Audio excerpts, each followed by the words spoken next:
ज्या देशाची लोकसंख्येमध्ये 65% लोक 35 वयाच्या खालची आहेत, त्या लोकसंख्येबद्दल, त्या युवकांबद्दल कोणीच काही बोलायला तयार नाही. मग तो शिक्षणाचा मुद्दा असो किंवा बेरोजगारीचा मुद्दा असो.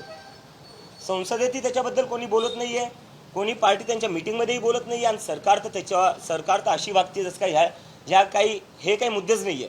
सरकारला फक्त एकच मुद्दा दिसतो, तो म्हणजे हिंदू मुसलमानचा. पण बेरोजगारी, आर्थिक सिच्युएशन काय आहे आपल्या देशाची, शिक्षाची किती वाईट अवस्था आहे, यावर कोणीच काही बोलायला तयार नाही आहे. त्यामुळं आम्ही आता लोकांमध्ये जाणार आहे, लोकांकडून आम्ही समजून घेणार आहे त्यांच्या समस्या काय आहेत, त्यांच्या अपेक्षा काय आहेत. आणि जे मोठे मुद्दे आहेत आमचे, ते एकंदरीत मोठे मुद्दे आमचे हे असणार की पहिला आमचा जो मुद्दा असणार आहे तो एज्युकेशन रिफॉर्म. कॉक्रोच जनता पार्टी ज्या ठराविक मुद्द्यांवर नक्कीच काम करेल. इतरही मुद्दे आहेत ज्याच्यावर आम्ही काम करू, पण जे आमचे ठराविक मुद्दे असणार आहे, पहिला असणार आहे एज्युकेशन रिफॉर्म्स. आज आपल्या देशात शिक्षण अनअफोर्डेबल झालेलं आहे. पहिली दुसरीत ज्या मुलांचं ॲडमिशन घ्यावं लागतं त्या मुलांना वर्षाची फीस जी आहे ती 1-1.5 लाख आहे. डोनेशन प्रायव्हेट स्कूलमध्ये द्यावं लागतं ते वेगळं. ज्या परिवाराची तितकी इन्कम नाही, तितकी सेविंग नाही, ते 1-1.5 लाख कुठून देतील. आणि हे झालं स्कूलिंगचं.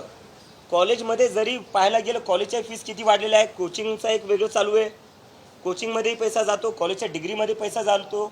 तर आजच्या काळात आपल्या देशात शिक्षण घेणं म्हणजे डोक्यावर कर्ज ठेवणं आहे.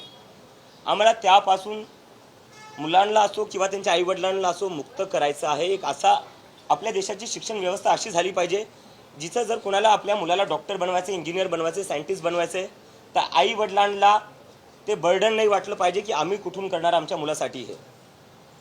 Education is a fundamental right असं डॉक्टर बाबासाहेबांनी संविधानात म्हणलेलं आहे. पण कुठं ना कुठं मागच्या काही दशकात आपल्या देशात education is a fundamental business to gain profits अशी शिक्षण व्यवस्था झालेली आहे. ते आपल्याला बदलायचं आहे.